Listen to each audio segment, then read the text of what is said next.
right, this is our next episode of True Wrestling Fans Discussions. This is part of our retro review series. Today is going to be SummerSlam 1998. I'm your host, Mike. I'm Frank. Let's get into this, man. I really like this one.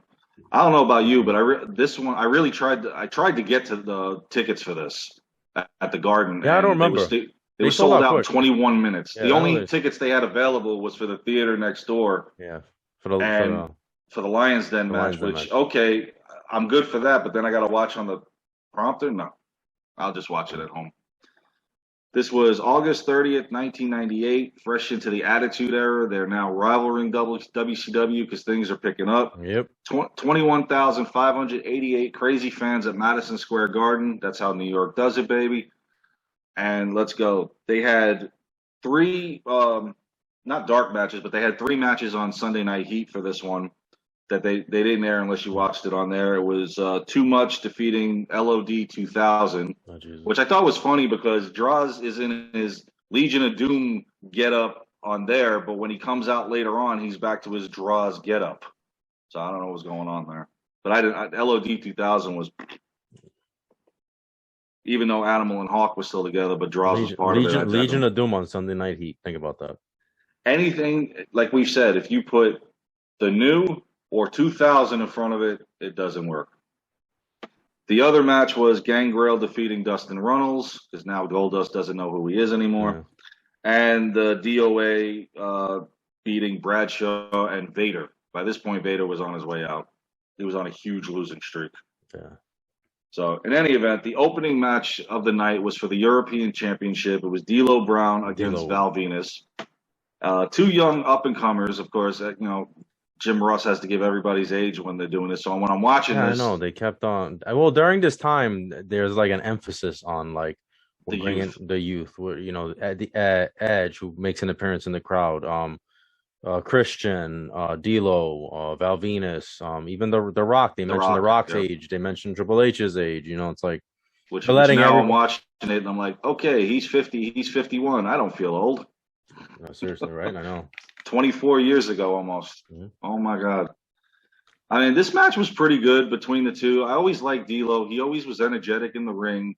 I love Val Venus every time he got on the mic, and especially when he got on the mic at the Garden. I will never, ever forget the line he used. He goes, so Big Val Boski has arrived at the Big Apple, where I came, I saw, and I came again. Yeah, Val Venus fit right. Man. He fit right in with the Attitude Era. Yeah. And a lot of what I think killed him was when they put him in Right to Censor. Yeah, that was him and the Godfather, two guys that did not belong. The Good Father. Yeah. And a lot of people don't know this, but he actually lasted till 2009. Yeah, he was able to stick around. Whenever the right, I don't want to get too sidetracked, but whenever the Right to Censor came on, it was time for me to go take a piss or get a snack. Whenever I heard that music, the siren it was a siren, right? Siren, yeah. Whenever I heard that, I was like, it's time for me to walk away for a little while. The one match or change the channel to Nitro to see what's going on. Yeah. The one match I love that they got their ass kicked was at WrestleMania 17 when the Acolytes and Taz beat the shit out of them. Yeah. I loved it. But in any event, I mean, this match was 15 minutes, 24 seconds. There was a lot of back and forth. What's funny about this is at one point, Val Venus takes the chest protector off of D'Lo because he's got that 1 year pectoral injury, and now all of a sudden Jimmy Corderas, who's the referee, tells him no, you can't use it, and he actually causes him to stumble on the top rope. He put his hands on him, and Jim Ross is like, you can't do that. And then finally Val Venus gets sick of it and he tosses him aside and he gets disqualified, but it's the referee that cost them the match. Right, yeah. So I thought that was stupid. I don't know if that was, okay, you guys got to wrap this up where it's too long or whatever the case is, but D'Lo Brown keeps the title by disqualification. Val, to me, was justified in touching him. Corderas put his hands on him. But overall, it was a good match. Yeah, it was good.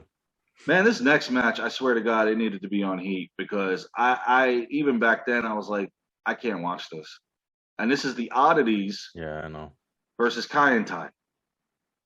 And, of course, one of them being Earthquake, who's now Golga. Mm-hmm. And you got Kurrgan, who can't dance, and the Giant Silva, who can't walk or wrestle. The Giant Silva, who they were comparing to Andre the Giant. Don't do that. No way is Giant Silva. It was Jim Ross, the one that was saying, well, he kind of reminds me of him. At least Andre could wrestle. Silva couldn't even do that. And this match was just pathetic. Stinker. I kind of zoned out on this one.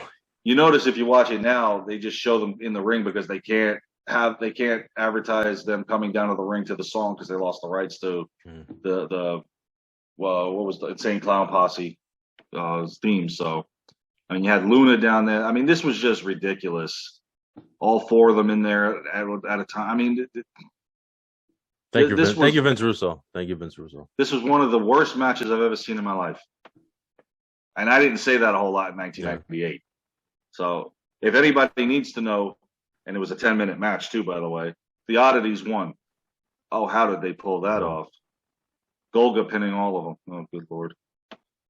I'm moving past this. Next is a hair match. Your favorite superstar and X-Pac. It was X-Pac versus Double J, Jeff Jarrett. Broke 6,000 guitars. Never drew a dime. And now took a bribe for this Saturday at SummerSlam. That's what he's leaning towards. I love that. You could tell he was going to lose this match going into it. I even knew this when I was watching this live because he not only he wet his hair, but he actually cut it shorter just so it would be easier for them to do this. Plus, I couldn't see X-Pac back then with a bald head. Yeah.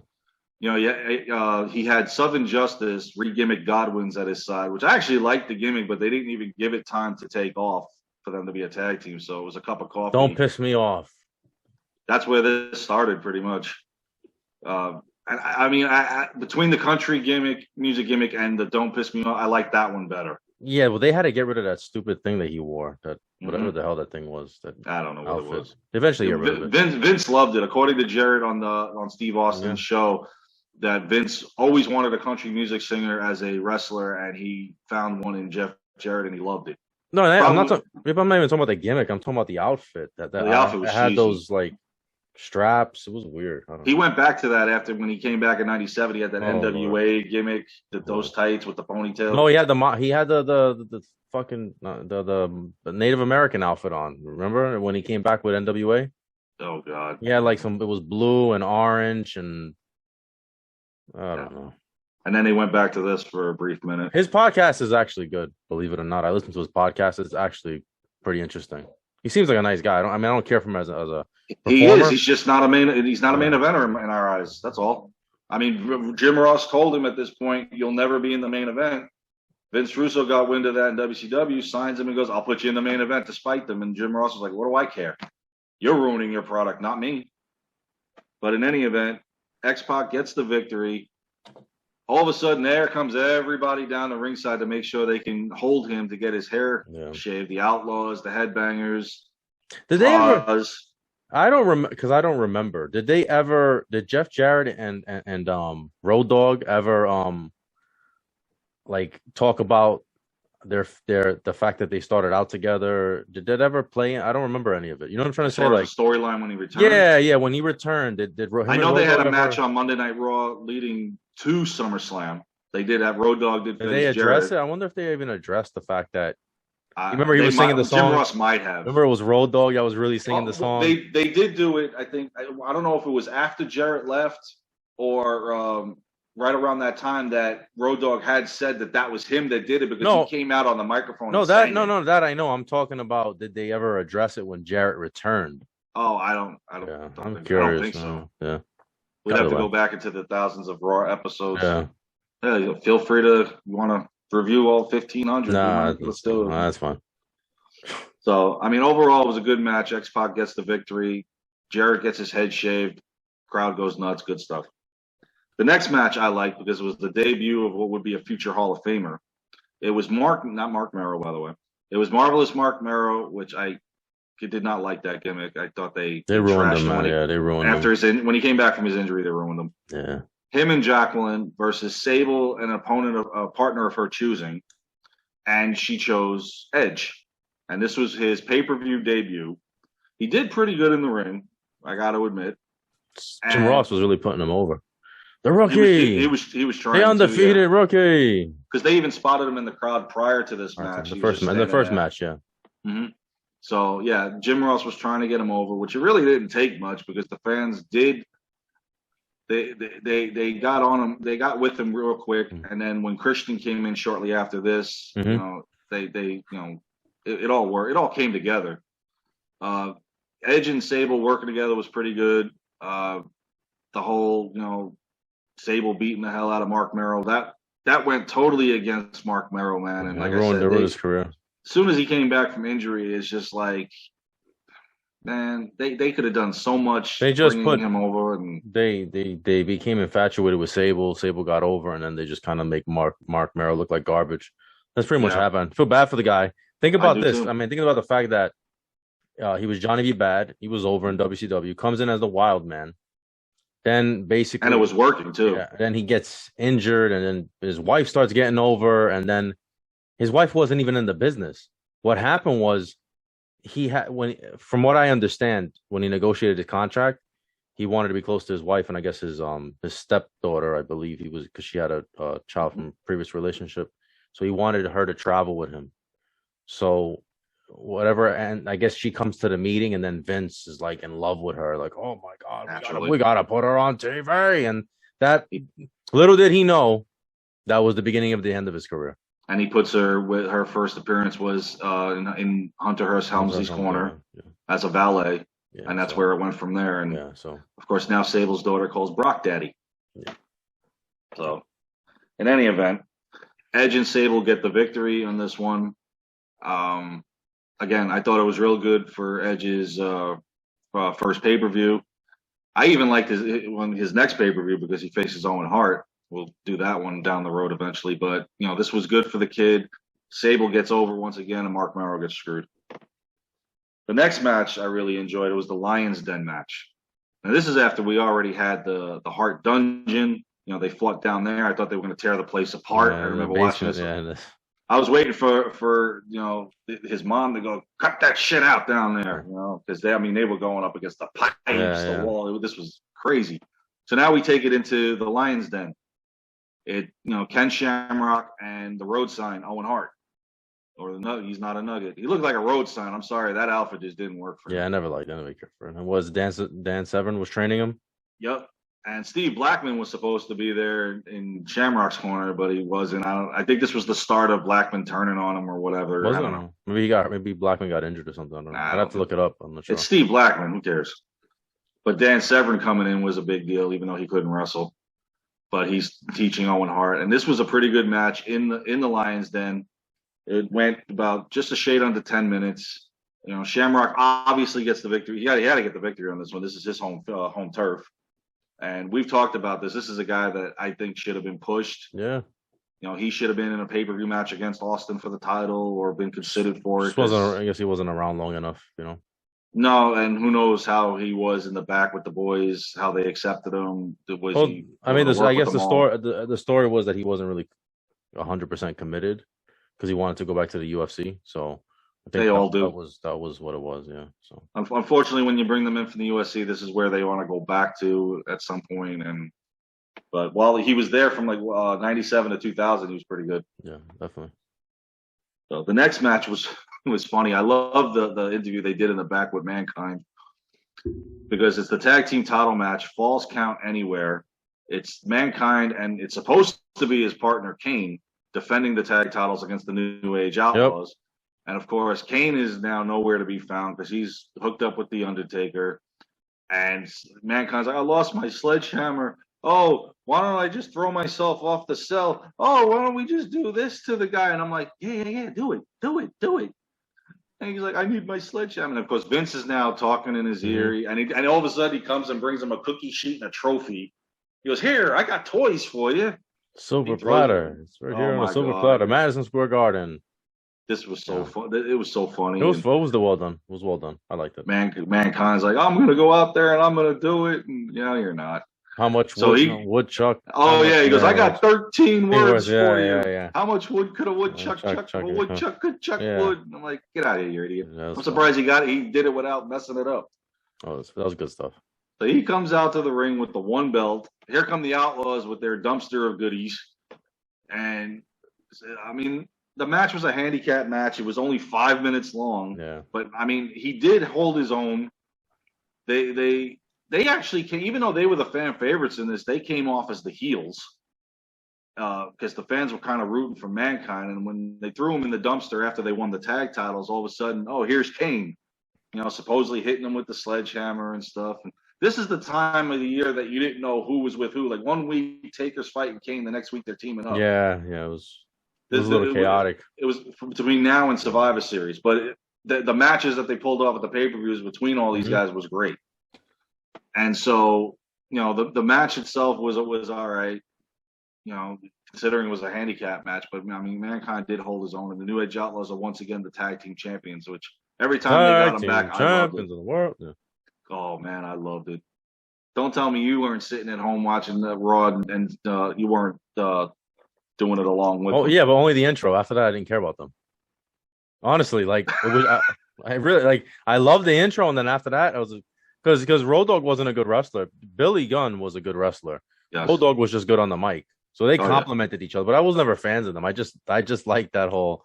Who would have thought? Who would have thought when they had the Rockabilly gimmick? Oh Jesus! And Rhodey is trying to come into his own. Now they're having a bunch of pre-pay-per-view matches in 1997 against each other. Because remember, Honky is Billy Gunn's the manager. The whole Rockabilly. Billy Gunn, the one Billy Gunn. Yeah. Oh, I like that gimmick afterwards. At that point, I think they could have pushed him. I never liked Billy Gunn, but yeah, they have all these matches against each other. Now all of a sudden, well, nobody's liking them face each other, so let's just put them together. And it worked, yeah. And they had gold. Mm-hmm. But yeah, you're right. Road Dogg wasn't as good as a wrestler, so if you put him at least in a tag team, you got something. Yeah. And of course, Billy Gunn was a phenomenal tag team wrestler. He was a great athlete, yeah. Like 9-time tag team champion. I mean, anybody he teamed with, even Chuck, got a tag title. Our next match, I absolutely love these next two matches. And this one was for the Intercontinental Championship, the classic ladder match, but doesn't compare to. And they mentioned Razor Ramon's name in this too. At this point, it's the gloves are off. We're going to mention whoever we want. Man. He's like Voldemort. You can't. Once X-Pac came back after WrestleMania and mentioned Hall, Nash, and Hogan, and Bischoff, all bets are off at this point. I did like the promo that Rock cut earlier in the night with Michael Cole. He's like telling Michael Cole. He always used to abuse him. Yes. He always used to abuse Michael Cole. And this is the time that The Rock is the fans are starting to get behind him. Like, he's a heel still. They're trying to keep him as a heel. But the fans they're starting to get behind him. Yep. When he was a fan favorite, they're chanting Rocky sucks. Now that he is a heel, they want to chant him. And die Rocky die. Yep. Mm-hmm. I mean, and they did everything they could. Well, going up to just a quick side note, just going up to Survivor Series, he was leaving the nation. The fans are cheering for him. You think he's going to be a fan favorite, and then he associates himself with Vince. Oh, now we're going to boo you. But that, again, even then, they were cheering him. Mm-hmm. So it was inevitable. It was The Rock defending the Intercontinental Championship against Triple H in a ladder match. I mean, this match was good. Nowhere in comparison to the original. They were trying to say, oh, this far surpasses WrestleMania 10, and I'm like, no, I mean they're just trying to say that because at this point Sean's not around and Razor Scott Hall is in WCW, so that's. But I thought it was still a decent match. It was still a good match.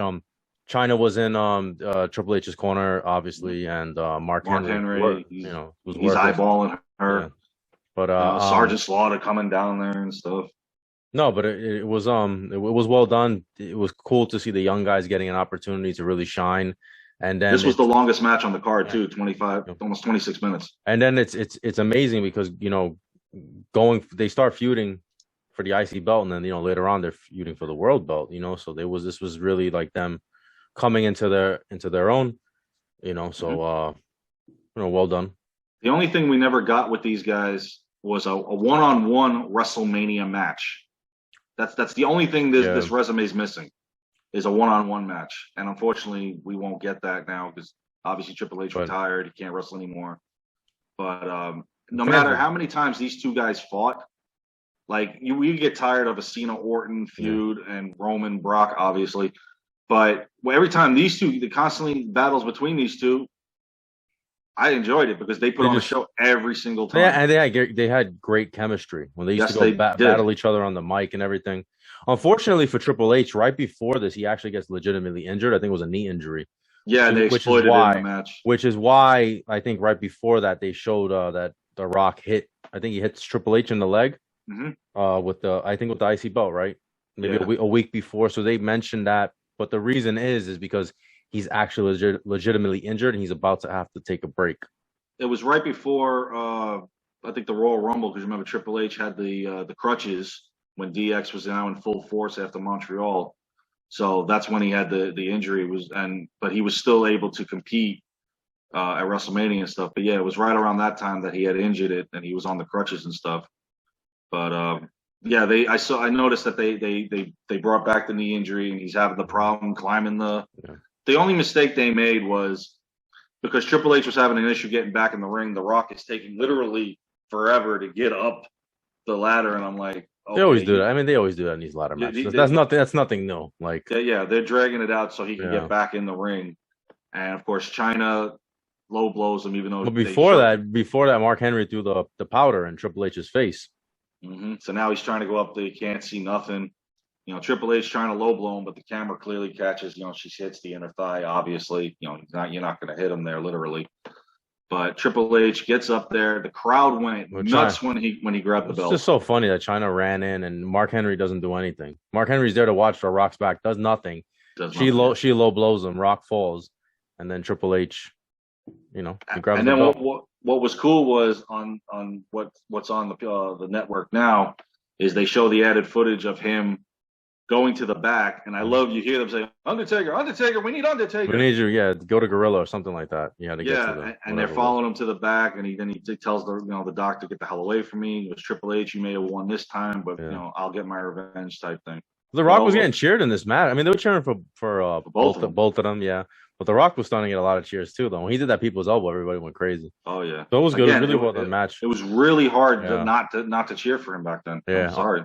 Unfortunately, like I said, I brought up the injury. I think it might be the night after Triple H has to relinquish the belt because he's injured, the IC belt. So he only had it for like a day, whatever it was. I remember it was right after. There were bigger things to come for him because a year from this point. No, I'm just saying. It's kind of sucks. It kind of sucks that you won the match, you finally got the belt, great performance, and then you have to sit down because you're hurt. So who was it that got it after that? Because it wasn't The Rock. I don't remember. That's a shame. Well, again, 34 years ago.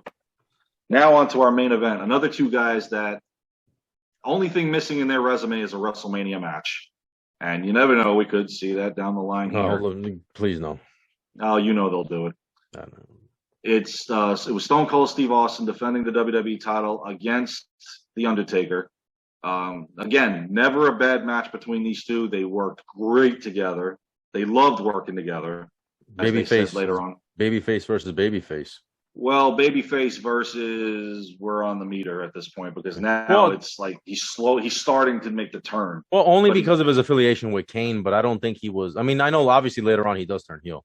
Yeah, he was still babyface. Apparently, Vince didn't want him to turn heel at that point, and Undertaker didn't really want to turn heel. So then there was kind of a back and forth with the office because they felt like we need a heel versus babyface in order to really sell. But I thought it was fine. They were both over. The only thing about it is that in the match, like I don't know how you felt. Like I didn't really want Austin to kick Undertaker's ass because I liked Undertaker, so I wasn't really rooting for anybody, and I felt like the crowd was kind of the same way.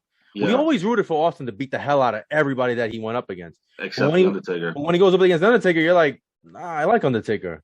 So that's the only reason I could see the criticism of this match is that there's no like guy that you really want to beat up the other one. Like either way, whatever comes out the victor, we're fine with it. Yeah, there's no real like. But unfortunately, this was Taker's second straight.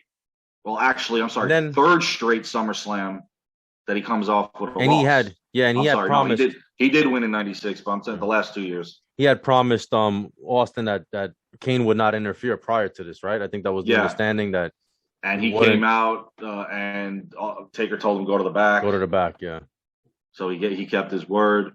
I like at the end of the night when Austin won that Taker gave him the belt. It looked like he was going to hit him at first. It looked like he was going to hit him at first. How about that spot with Undertaker when he does that leg drop on the outside? Mm-hmm. I thought he was going to kill himself, man. Oh yeah, man. These guys went pillar to post, outside, inside. It was just awesome. And I think this is the match that Undertaker gets concussed. One of the matches where they accidental clash of heads. Yeah, I think it was. God. I think he got concussed. How's he still standing after all these years? Yeah, man? So barely. He's barely standing. But I thought it was a good match. A good pay-per-view. I thought it was fine. You've got the three of them, including Kane, feuding over the title going forward, especially when it gets vacated. And I mean, this was all good stuff leading to Survivor Series tournament and bringing out a new champion. Like everybody's like, okay, Austin Taker Kane, Rock. Yeah, and he had the smoke. Austin had the smoking skull. Love that belt. He had the smoking skull. So this is good because this is around the time where you have the veterans like Undertaker, right, that are established, but then you have the up and comers like Triple H and The Rock. Austin is on fire, so it's a good melding.